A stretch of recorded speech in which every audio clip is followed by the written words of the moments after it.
مسلمانوں، بہت صاف لفظوں میں تم سے کہتا ہوں، مسلمانوں اسلام پر عمل کرو،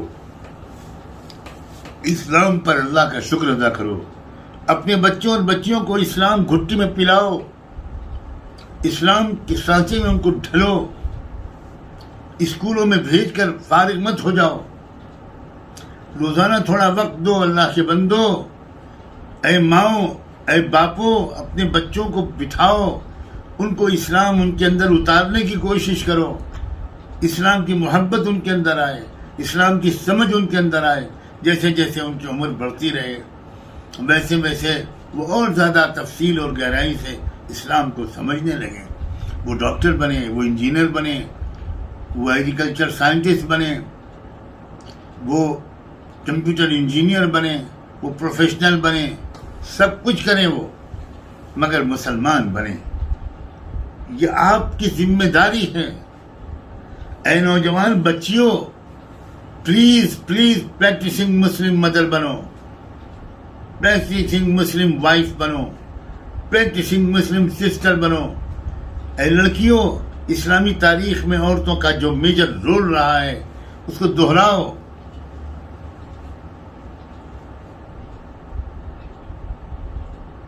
اپنی کلاس میٹس کے سامنے اسلام کو پیش کرو، مت ڈرو، بالکل مت گھبراؤ۔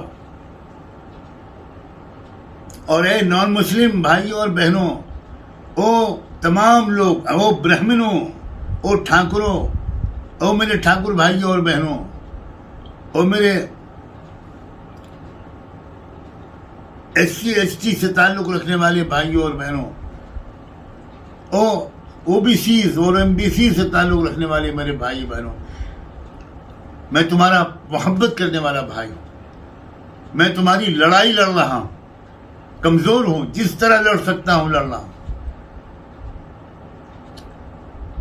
میں پورے ملک کے تمام ان مظلوم لوگوں کو عزت کے ساتھ جیتے ہوئے دیکھنا چاہتا ہوں، اور یہاں ہی نہیں آخرت میں بھی تم کو کامیاب دیکھنا چاہتا ہوں، تم کو مرنے کے بعد بھی جنت میں جینے والا دیکھنا چاہتا ہوں۔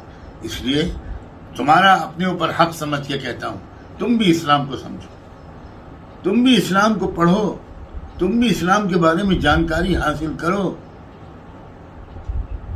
کوئی اونچ نیچ اسلام میں نہیں، بالکل قطعاً نہیں۔ ہم اور تم بالکل برابر ہیں۔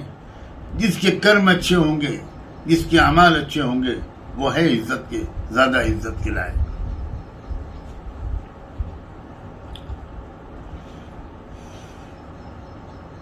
پورے ملک میں اسلام کو گفتگو کا موضوع اب بن جانا چاہیے۔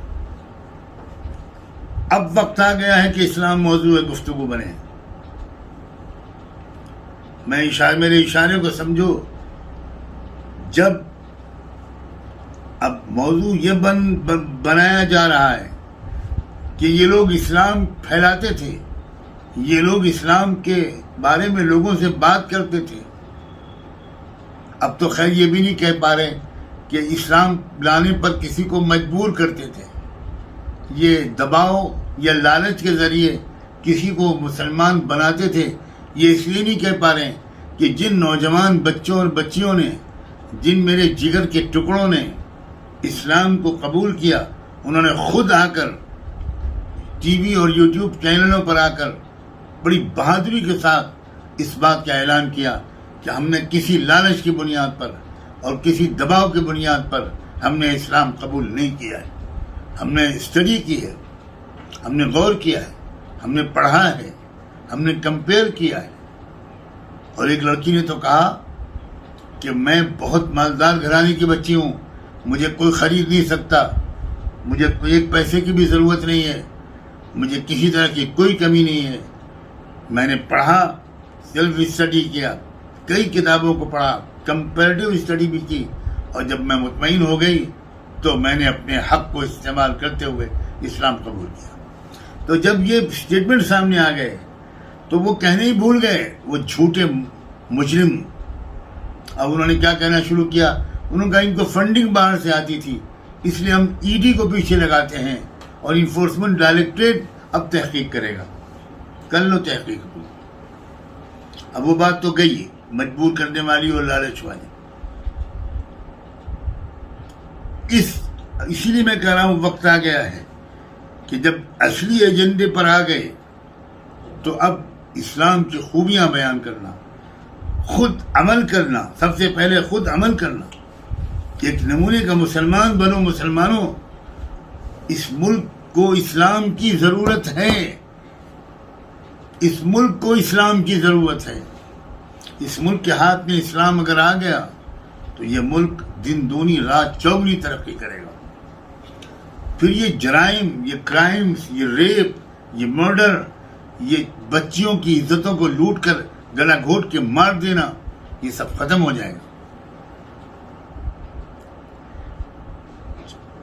کافی مدت ہو گئی جب دلی میں ایک واقعہ پیش آیا تھا نربھیا، شاید جس کا نام ہے، وہ کانڈ مشہور، وہ لڑکی کے ساتھ جو بے دردی کے ساتھ ریپ کیا گیا تھا، اور ریپ ہی نہیں، اس کا مرڈر کس طرح کیا گیا، کس طرح اس کو دلی میں پھینک دیا گیا.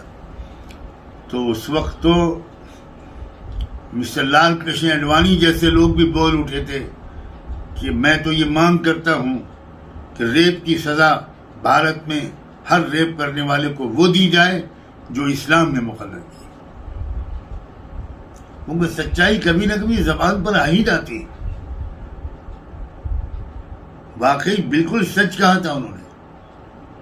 اور صرف سزاؤں کے ذریعے کوئی سماج نہیں سدھرتا. سزا تو ایک سرجری ہے، اور سرجری واحد طریقہ علاج نہیں ہے. پہلے تو دوسرے طریقوں سے علاج کیا جاتا ہے.